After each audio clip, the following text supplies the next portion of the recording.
Welcome to Feeling Through Live, episode 23, entitled Caption This. You might have heard that cheeky saying as the comment beneath a lot of pictures online, but we're more referring to captioning and other elements of accessibility that we'll be talking about today.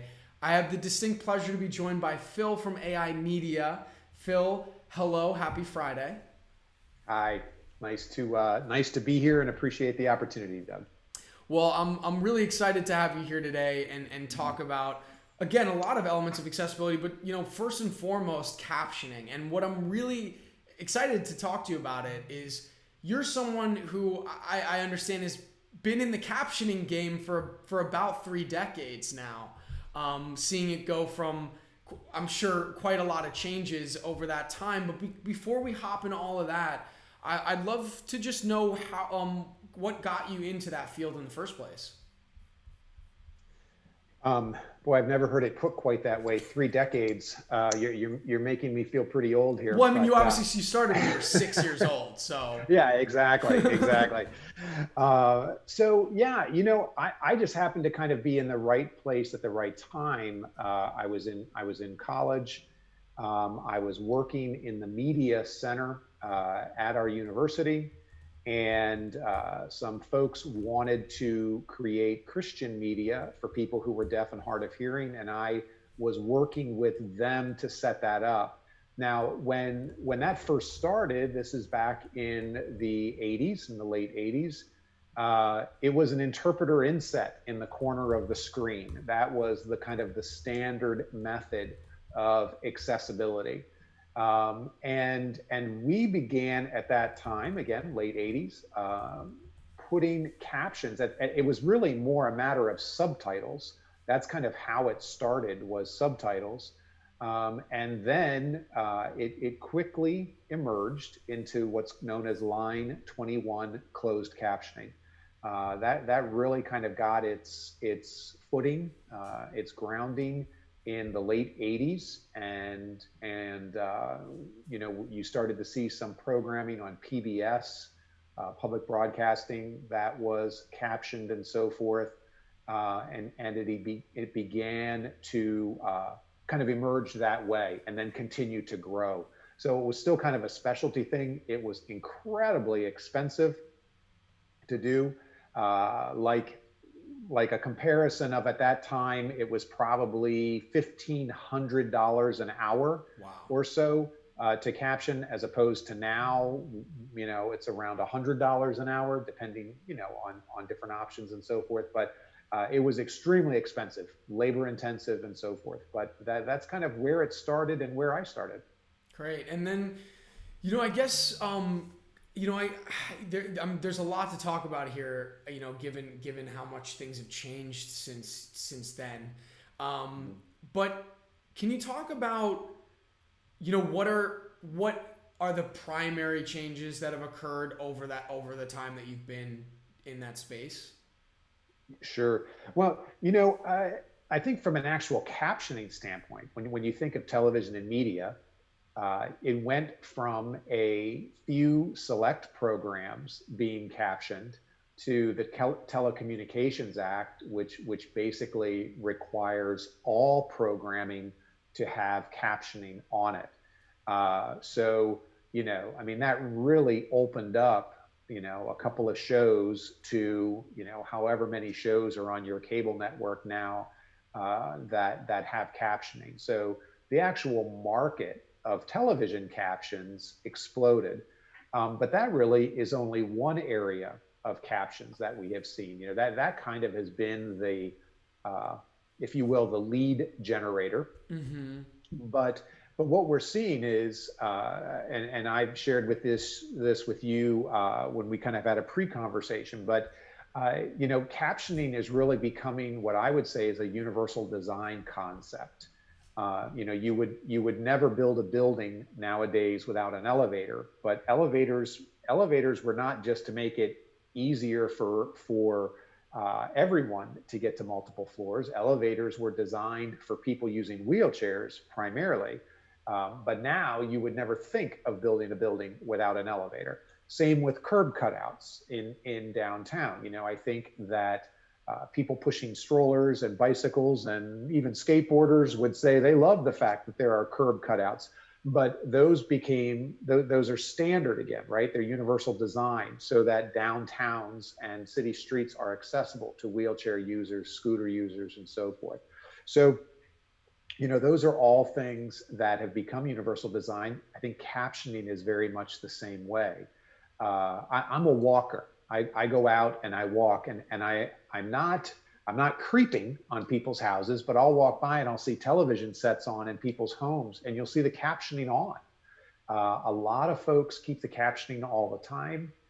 It helps in understanding. It helps with reading skill, as well as obviously general accessibility for caption users. So you're seeing all the television material captioned and used. That's bleeding over into the workplace. People are saying, I have captions and accessibility at home. I want the same thing in my work environment, my play environment, and so forth. So you're just seeing captioning grow tremendously throughout the marketplace. So obviously, I mean, you've really painted this picture of, it being something that was really quite rare, cost prohibitive in a lot of ways, and really just not the same awareness around it when you started, to now it being really ubiquitous with all types of content, and something that's really used by a lot of different people for a lot of different reasons. Can you talk a little bit more about, from your perspective, what were the key factors in really transforming people's awareness and understanding of captions? Because I'm sure it didn't just happen like this, where one day it's, people hardly know about it and think it's useless, and the next day everyone's using it. Can you talk about some of the key things that played a role in really transforming people's awareness around it to it being this thing that's everywhere and used by all different kinds of people for all different reasons? Right. Well, I think, Doug, one of the major factors has been the ADA. Now I am not an ADA expert by any stretch, so I don't want to come across that way. And if I say something wrong, I don't want people upset with me, because I am a self-professed non-expert in that area. But I think that the overall ADA inclusion aspect and growth in the United States was a huge factor. I mean, telecommunications played a role in the ADA. I mean, there's a whole division on telecommunications, and that's part of the reason why television became accessible. I mean, I wish the networks would have decided to do it on their own, but they really didn't. The government told them they had to. And so, as people with disabilities were able to experience new opportunities in the workplace, accessibility, mobile accessibility, and so forth, the whole concept of inclusion and accommodation became common terminology in the work environment. And I mean, captions are just one of those pieces when it comes to an accommodation. We've certainly had the opportunity to talk a decent amount about the ADA in this format, on this platform. I am also not an expert, but I've certainly learned a lot over the last several months, particularly since we recently celebrated the 30th anniversary of the ADA. And I love, you're in this really interesting and unique position in that you've known this space since really kind of right around the start of the ADA through now, kind of really spans the life of the ADA. And I think it's, though, something that we talked about when we did some special episodes around ADA 30, the 30th anniversary of the Americans with Disabilities Act, where, certainly some of the discussion is like where we still have to go, knowing that, not everything has been accomplished. It is nice to know, with captions as kind of a microcosm of an example, how much progress, if you will, has been made from, say, day one to day however many days are in 30 years, is really encouraging to know. And I think that sometimes, particularly people who are on the front lines of advocacy for the disability community, often very much probably in the space of seeing what have to really dwell in the space of what hasn't happened yet or what needs to get better. But I think it's also a good moment to look back again through the lens of caption and go like, wow, there's been some pretty significant jumps from day one to now. Um, Right. Again, I loved what you were starting to say about how the ADA had played a large role in starting to shape people's understandings and change awareness around all aspects of accessibility, captions included. I love when we got to connect before, you gave that analogy of that, I forgot what city it was, and the conversation about curb cutouts with, I believe it was the mayor. I think that's such a great analogy to show kind of that illuminates a lot. Can you share that with everyone? Sure. Sure. The story went, there was an advocacy group who were petitioning a city mayor to develop curb cutouts in their downtown. And the mayor responded by stating, I don't see anybody in wheelchairs. Why do we need to make curb cutouts?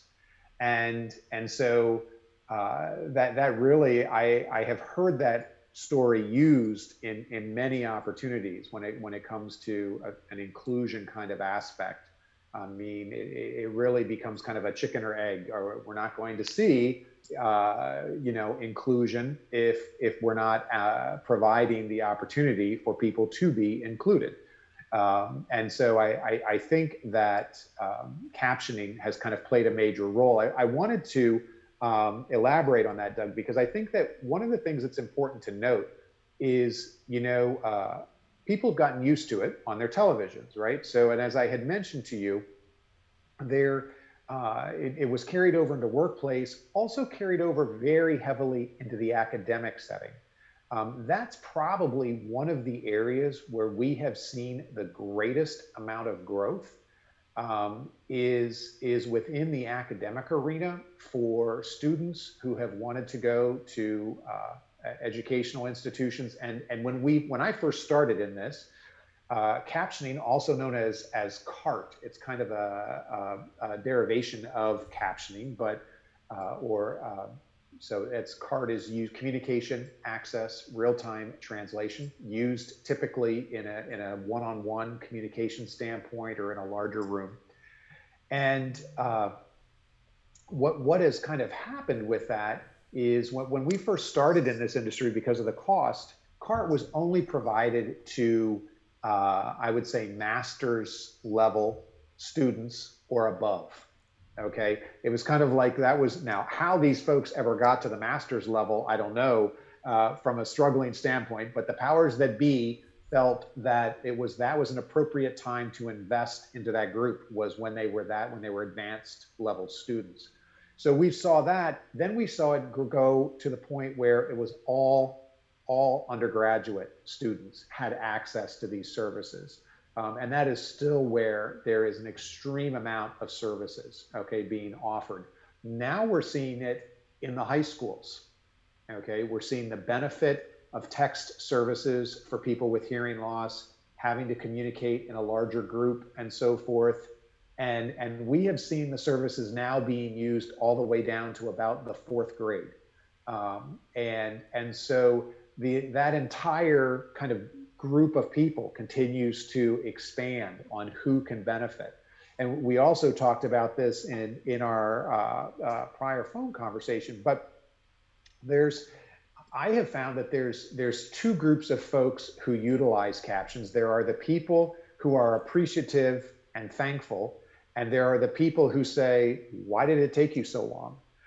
And many of our younger people, while they are appreciative, I believe that they truly are appreciative, there's just simply an expectation that things are going to be accessible.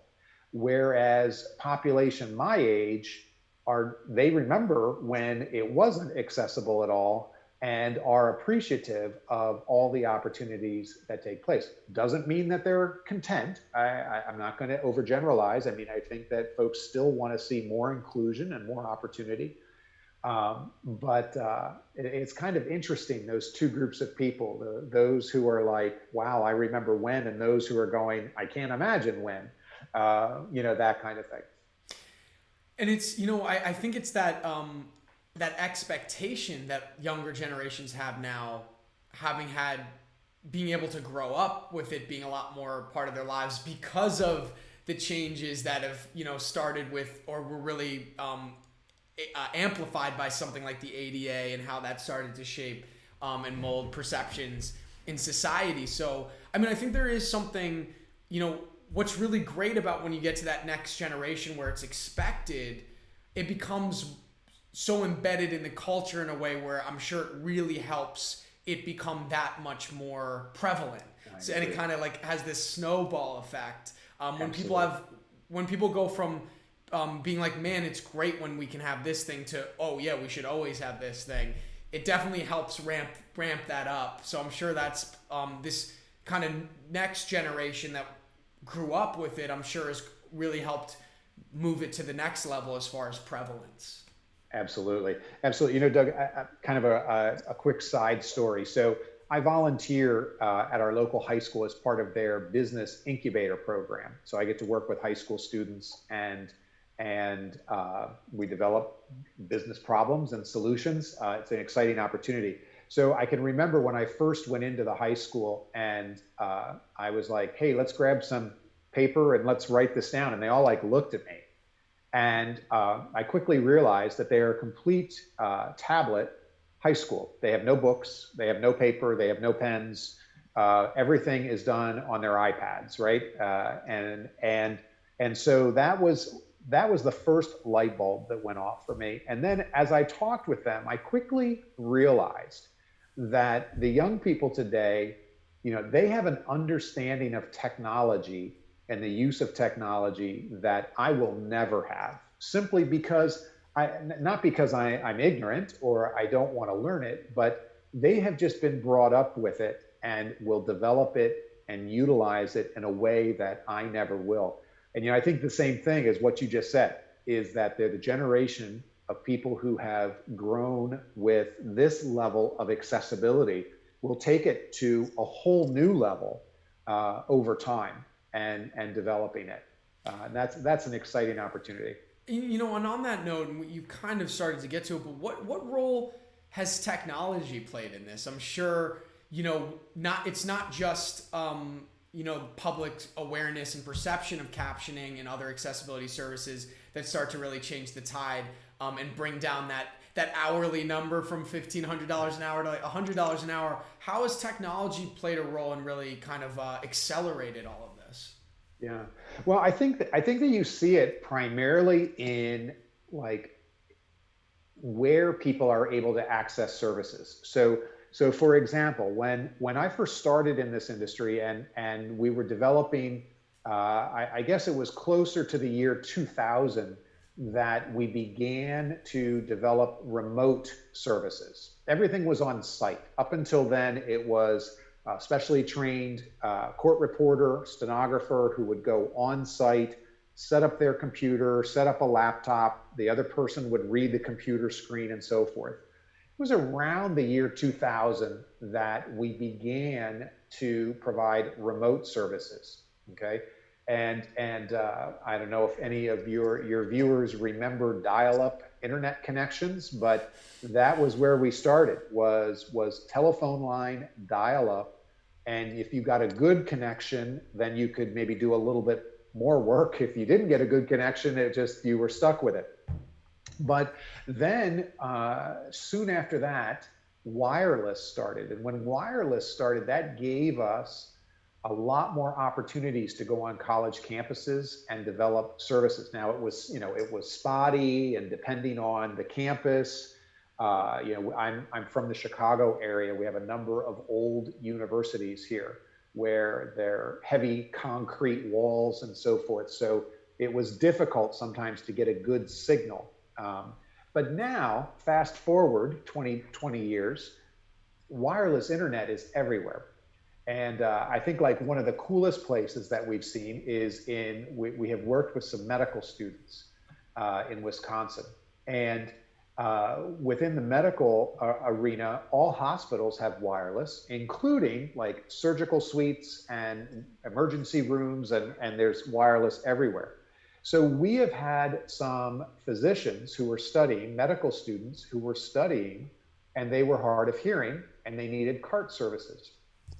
So on one side of the operating table, you had a nurse who wore an iPad on her chest. And on the other side of the operating table was the physician with hearing loss. And we were able to connect and listen to everything that was taking place in that surgical suite and able to transcribe it. So that doctor was able just to simply, by moving his eyes up and down, was able to read everything that was taking place in the room at the time. So that's kind of an extreme and pretty cool opportunity and use of captions. But again, technology is what has allowed that. You know, iPads that are lightweight, internet, which is prevalent in wireless internet, prevalent virtually everywhere. Those kind of technology advances have really made a difference for us.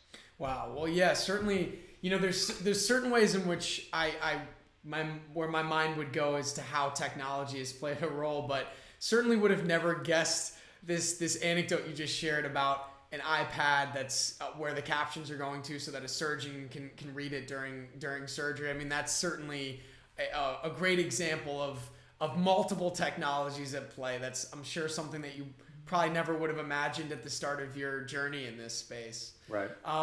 You know, I want to go back for a moment to that anecdote that you shared about the mayor and the curb cutouts, and you know what really resonated with me just around accessibility is like, and just, you know, the disability community at large, and really any marginalized community, is you know, this kind of thinking from, like, say, you know, so like a non-marginalized community that, like, well, it's like, I don't see them anywhere, like I don't see it, so it must not exist. When you have like structures that are set up to not accommodate, and then you don't see people in a space or using a service, and just assume it's because no one wants it, and not realizing it's because you're not setting up structures to accommodate those people in the first place. I mean, it's perfect irony in the situation that you're describing, and it's like, why would we take all this time and money and effort to make curb cutouts when I've never seen a wheelchair on the street? It's like,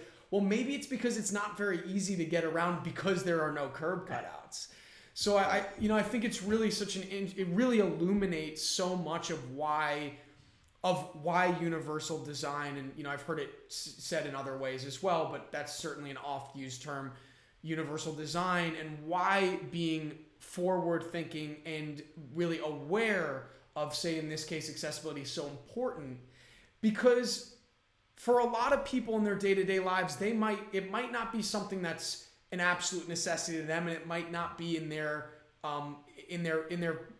range of vision on a moment-to-moment basis. But that doesn't mean that there aren't millions and millions of people that really rely on, or that it's really vital to their lives. And I think captioning is such a great example, because, as you said initially, you know, it was really only used in very choice, specific situations. It was something where in the educational space, you'd have to get to the master's level for that to even be something that's possible.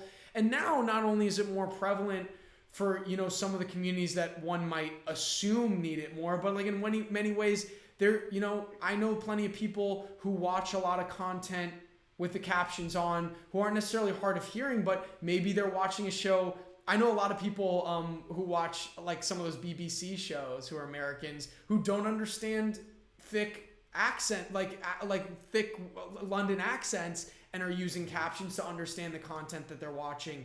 Maybe you need to, you know, have the TV on mute, even though you're, you know, hearing, you need to have the TV on mute, but you still need to like watch some sort of content. You're enjoying those captions. So to kind of it's just such an amazing example of how assumptions are really dangerous, or someone just operating from their own point of view is a really dangerous way to operate, particularly when you're in a position of power, in a decision-making position. I think you'd also shared with me that anecdote about early on, I think earlier in your career, getting those government funds to do captioning for a Chicago news station that ended up getting nixed. I think that's another great example, if you could share that. Yeah, when that kind of goes back to the origin of captioning and trying to build a need. We received. I was part of an organization that received a grant from the Department of Education, a sizable grant to provide captioning services for local news. And we went into the city of Chicago, was where we were based, and we went to the different news entities in Chicago, and none of them would buy into it. They all said, this is not going anywhere. Nobody wants this. We have no interest. And we actually ended up having to give those funds, return those funds to the Department of Education because no one saw the need at the time. And so that just really is kind of a show of how it grows. Um, Kind of another story that I think about when you talk about um, how people, you know, you say we don't see anyone who is maybe deaf or hard of hearing, and so we don't know that they need captions and so forth. There's a large population of people that are part of a group called the late deafened group, people who lose their hearing later in life, long after language has been acquired. And so they may have very clear speech, and you would have no way of knowing that they are not able to hear you or be able to understand you. And we actually worked with an attorney at a very large Fortune 100 company who had significant hearing loss, but she did not want others to know about it. I mean, some of the people within the company knew about it. It wasn't like it was hidden as an employee. But she did not want her competitors, people that she had to communicate with and as an attorney negotiate with, she felt that they would take advantage of that. So she used captioning services to communicate via the telephone, and she built strategies into her language. So she would pause. She would say, well, just a second, let me think about that. And she would wait to ensure the fact that the captions had come through and were up to date and so forth. And she wasn't missing anything. She didn't want to step over someone. And so, you just never know of the situation and who is going to use them. I believe the statistic is 1 out of 6 would be considered a caption user, and that is before you take loss from sensory deprivation, meaning people who are aging and simply are not able to hear as well as they were at one time. When you factor in that group, it drops to 1 out of 4 can be caption users. So, I think many of us have experienced time where, uh, you know, we've talked with somebody who may be aging a bit and they're not able to hear us or understand, and so forth. That's like an even larger audience of users. Mm. This is actually, just going to take a quick moment to do an interpreter switch.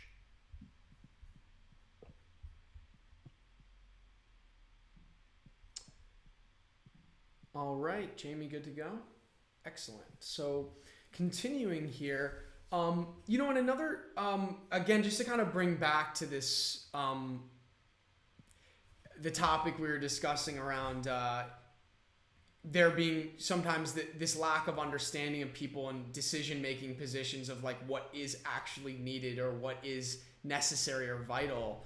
I think that also, again, to connect this to the conversations we were having about the ADA and certainly some things we've discussed on this platform in the past, is so much of the need for there being all different types of voices in those decision making positions, because again, you can't have someone there if all different types of voices are not represented. You're going to have communities that and again, really large communities like the disability community at large, or any more specific community within there whose needs are completely not understood and therefore not accommodated. And I think that's something that certainly we've seen progress around, but it's something that I know certainly is, one of the prevalent themes over the last number of months, has been for there to be more representation and more voices in these decision-making positions.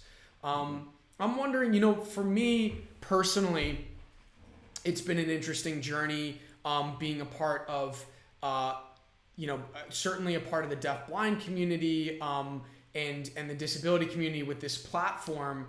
For those who've tuned in the past, you might know my personal story of how Feeling Through all got started. It was very much inspired by an encounter that I had with the first deafblind person I had ever met a number of years ago, and it led to the film Feeling Through, which led to the Feeling Through experience and this platform Feeling Through Live, born out of getting to really, through that journey, get to know obviously our ongoing partners in Helen Keller Services, the deafblind, a lot of people in the deafblind community, forge friendships, a lot of people in that community, and learn a lot about the disability community through that. But I'm someone who is non-disabled, is someone who it's still a learning process for me every day, and certainly have a healthy regard for the much that I do not know, even though it's a space where I spend almost all day every day in some capacity.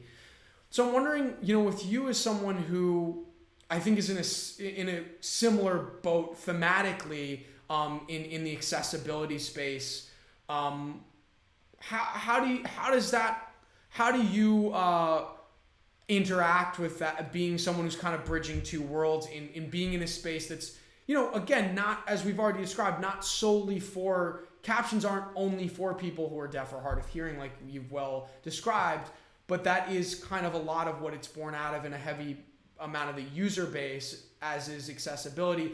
How do you kind of say straddle those two worlds, so to speak? Yeah, I'll tell you what I was thinking about, Doug. I don't know if I should go down this road or not, but I will here. So my family was created through adoption. My daughter is Asian, and we have had some excellent conversations over the years on culture and race, and she has said to me from time to time when we've had a discussion, she has just said, and this is going to seem, some people may find this harsh, but she'll say, Dad, you're just not going to get it because you're the white guy, and you just aren't going to understand. And she goes, I know you try, and I know you care, and I know you're a good guy, but you're still the old white guy. And I always kind of bristle. I'm like, I can go with being the white guy, but do you have to throw in old on top of it? But I think that applies here. And I think that what I personally try to do, and what AI Media, the company I'm with, tries to do, is we listen. And I think that is the smartest thing that people can do, is listen. At least listen first, and then potentially act, okay? And figure out how to support other people. The word I like to use is empower, because I don't think it is my place to step in for a consumer and say something to a boss, or say something to a professor or a teacher or a co-worker. But we will level the playing field with a consumer, and we will let them know exactly what's being said around them. And we might say, would you like us to comment about what you may be able to do with this? If we hear a discriminatory type statement being made or an action being taken, we might ask, but we will always ask the consumer, how can we support you? How would you like us to support you? Some consumers say, you don't say a word ever. You just give me the captions and basically stay out of my life. Just give me the captions. Okay, that's fine. If that's the role you would like us to play, that's great. Other people will say, help me understand this, or what was the intonation that the person was using there? Were they being snippy, or was that just the way they are, or that they will ask us for further information. But I think that's the key, Doug, is listen, and just as I, as the old white guy, okay, need support from, don't assume I don't need anything. I may need support on things, so communicate with me. And what do you need to understand better, to do your job better, to go further in this world, whatever it might be. Mm. Yeah, that was really, really beautifully put, and certainly can relate to a lot of what you're sharing there. You kind of brought up within that, you brought up this kind of distinction between, some people are like when you were talking about, some people are like, just give me the captions and that's it, or people who might have kind of a little bit more of a dialogue there. That makes me think of, something that I know you shared with me before of like compliance versus accessibility. Can you talk about what that means in this space and talk a little bit more about that? Sure. Yeah, we're kind of facing that right now. It's a pretty big deal. So, this is I'm going to make a very generalist statement, okay? But there are many times in the media where they're not captioning news and world reports and those kind of things out of the goodness of their heart in many cases. Much of the media is forced to caption, and in the United States, that's compliance, okay? And so compliance really can be whatever is necessary to get it on the screen, and so the quality may not be there in some cases because there's not huge detail around how accurate captions have to be and so forth. So in many cases, from a compliance standpoint, you'll see inferior product. Now that's in the United States. For example, that's not the case in Australia. That's the home of our parent company, and there are huge fines if there are not accurate captions on the screen. So it's different in different parts of the world. I choose to focus more on the accessibility aspect. I think there's compliance and accessibility. And accessibility is putting out that best product that you can put out, is providing a service. You have interpreters as part of your program here. You'd be surprised at the number of educators that contact us and say, I have a student that's coming in with hearing loss. I need interpreters. Do you have interpreters? And we'll say, does the student sign?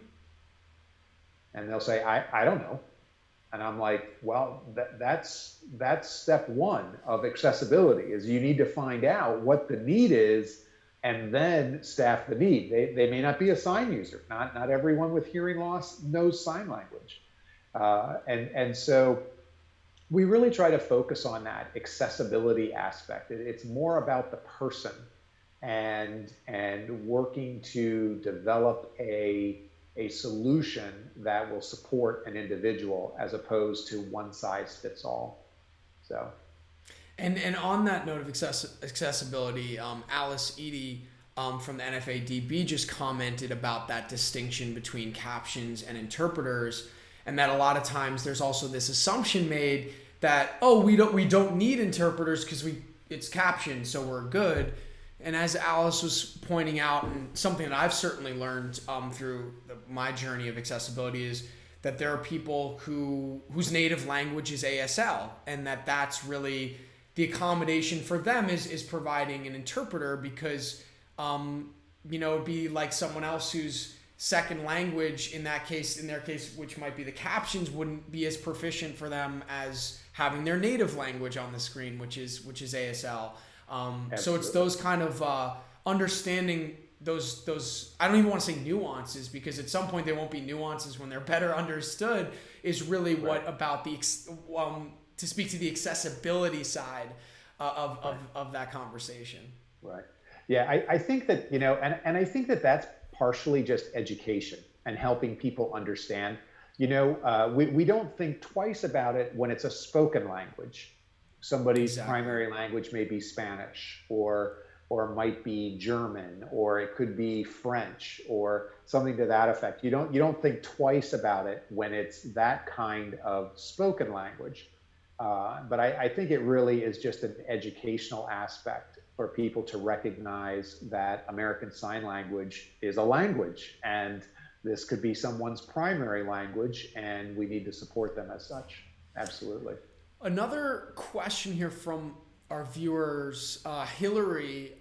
She notes. She said she's been excited to be able to easily add or edit captions on some of the online learning authoring systems she uses. So she notes some platforms are still changing or challenging rather, and she asks, how can you imagine captioning evolving?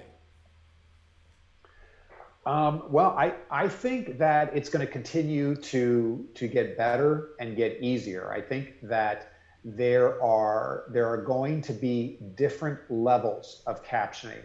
When you think about it, if you take a voice recognition software program and just take it off the shelf and put it in your computer, you probably could get around 90 to 92% accuracy just off the shelf.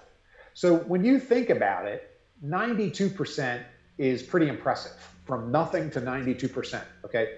The sad part of that is 92% is not real usable in an ongoing basis. I mean, the captions that people see on television should be between 97, 98% accurate. And we still see quite a few mistakes, right? And it can be challenging.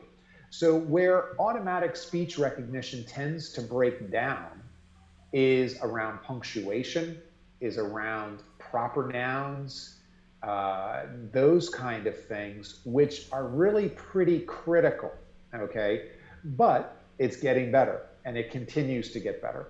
And so even as a leading captioning company, we're looking at ASR, automatic speech recognition, and where that fits in our product line. It is something that is going to have to be utilized and be built on.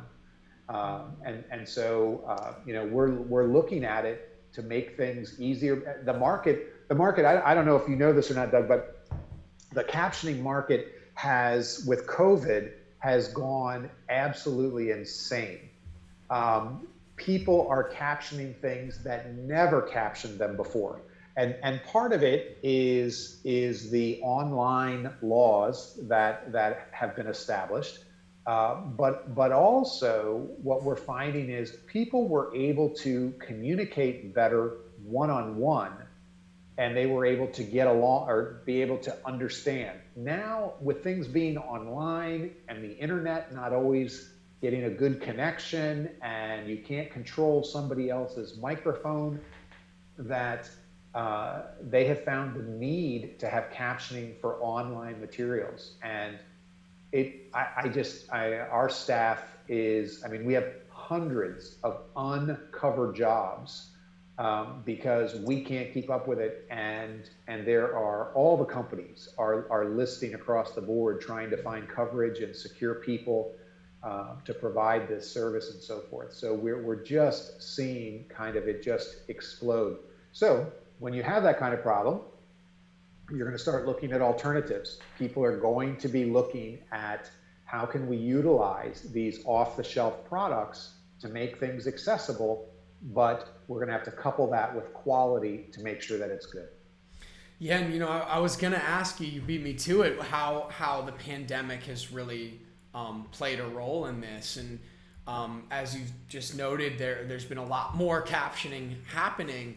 I know from connecting with a lot of people during this time that it's actually created a little bit more of a level playing field, if you will, being that, with some of the accessibility features that are becoming synonymous with various video chatting platforms and other platforms, there are a lot of people who've told me, and certainly there's the other side of this too, ways in which things are less accessible. But in certain ways, there's been more accessibility for some people in various meetings and conversations than they had previously when something was in person. So that's kind of one of maybe the silver linings of what's happening right now, at least to some degree. And again, a way in which technology is playing a really big role in that. I know that, on our side of things and trying to make things as accessible as possible, today, for those of you, for Feeling Through Live, we simultaneously broadcast to Facebook and to YouTube. So for those joining us on Facebook, they'll see automatic captions being generated that Facebook introduced not too long ago. They're actually, again, myself having played around with a lot of automatic captioning programs, they're actually quite good, relatively speaking. Again, like you said, they can only be so accurate, particularly the punctuation aspect isn't necessarily spot on, but quite usable. On YouTube, you'll see, if you're watching on YouTube, you won't see any live captions. I go back and add much more accurate captions to both platforms after the fact. But again, YouTube being behind the curve here, their requirements being something like needing 10,000 subscribers, and it's still being rolled out slowly, even to those larger pages, which we're not at yet.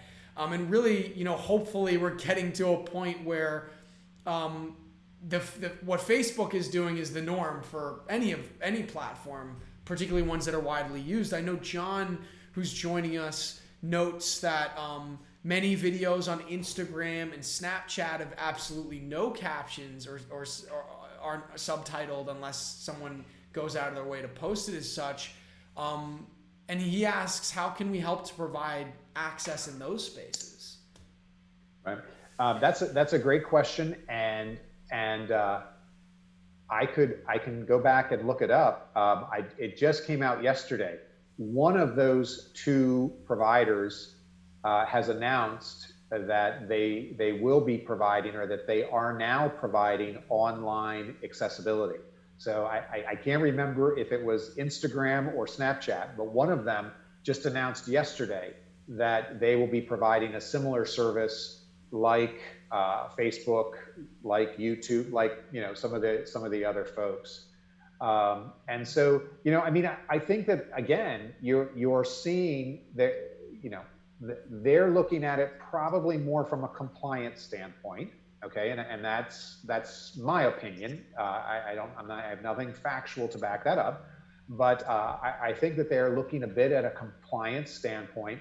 But like, for example, Facebook, one of the things that Facebook has done is they have the basic compliance aspect, but our company, in fact, AI Media, has an interface with Facebook so that if you want to have high-level accurate captions, you can book directly with us. And so you can get the base level, or you can get a higher quality level. And I think that's what you're going to see overall, is that you're going to see there's this baseline, or maybe people who are just flipping through the videos and watching different things, just sitting in their living room. That level of accuracy doesn't have to be as high. But for people who want to actually watch a webcast, listen to a podcast, be a part of a live streaming event, the quality is going to need to be higher. And people like Facebook have in fact built that capability into it. So you're going to see that. And to that point, as AI Media obviously does plenty of captioning work, but that's not all AI Media does. Can you talk about some of the other elements of accessibility that AI Media provides? Sure.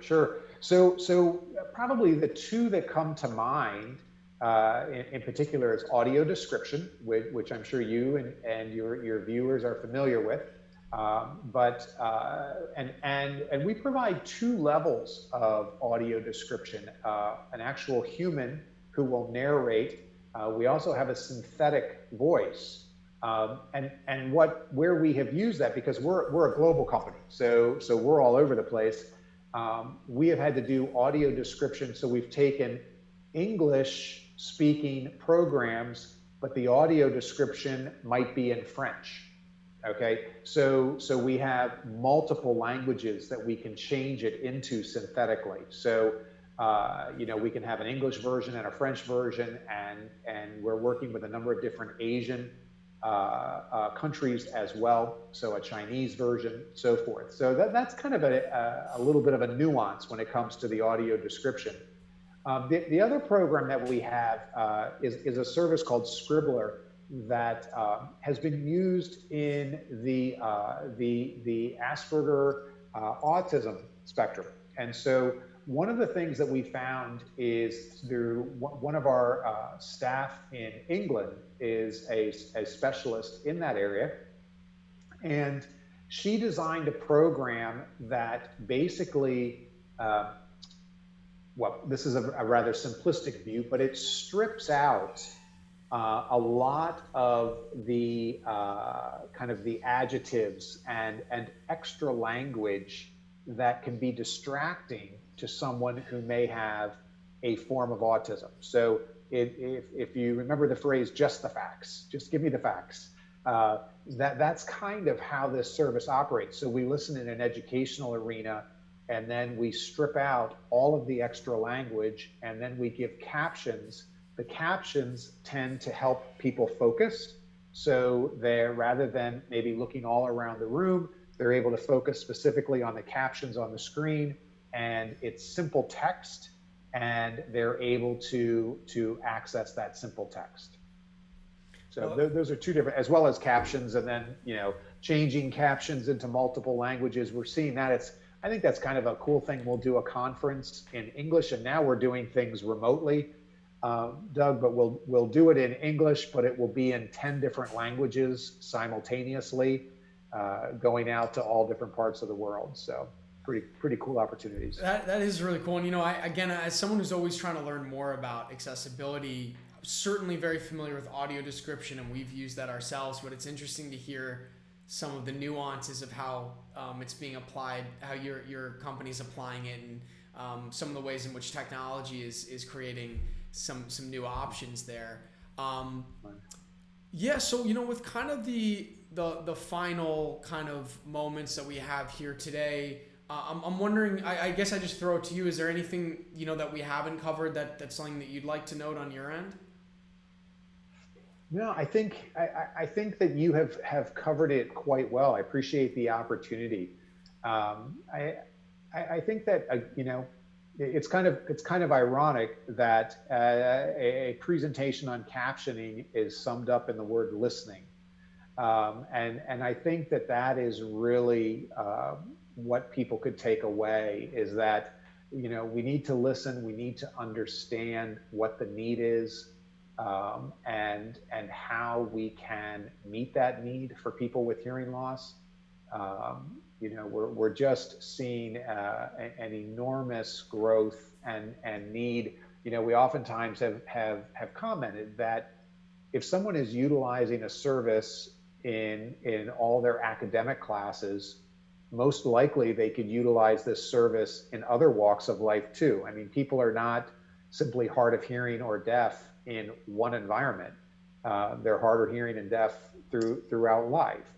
So there is a sensitivity and understanding that needs to take place in whatever, kind of whatever path you cross, it needs to be there.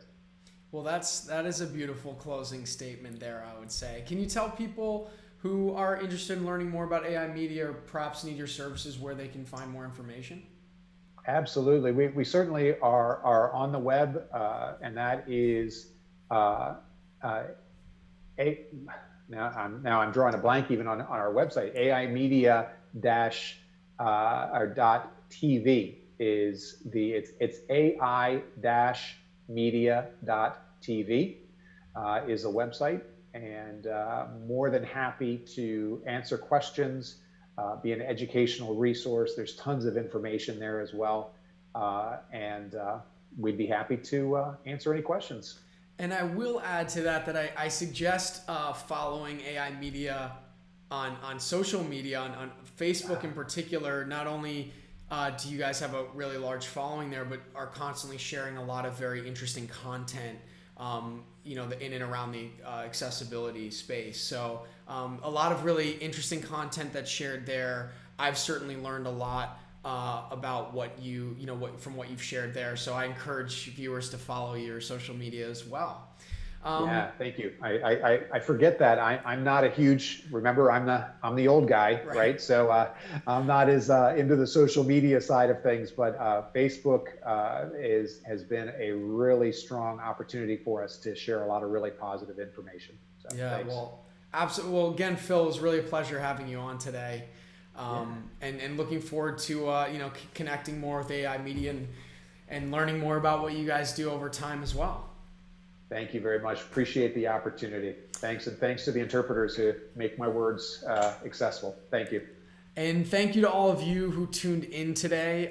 One more reminder, I know some people asked this in the chat. For those of you who maybe missed our last Feeling Through experience and want to tune into one of those, the best way to do that is to go to feelingthrough.com, sign up for our mailing list. We are going to announce our next screening of that, or live stream rather, of that event, probably within the next several days or weeks. So definitely sign up there. You'll get all the information you need. And also follow us on social media. If you're watching on YouTube, follow our Facebook page, facebook.com/feelingthrough. If you're watching on Facebook, subscribe to our YouTube page where we're putting up lots of great content. So, we'll see you next week, same time, same place, for another episode of Feeling Through Live. Have a great weekend, everyone. Bye. Thank you.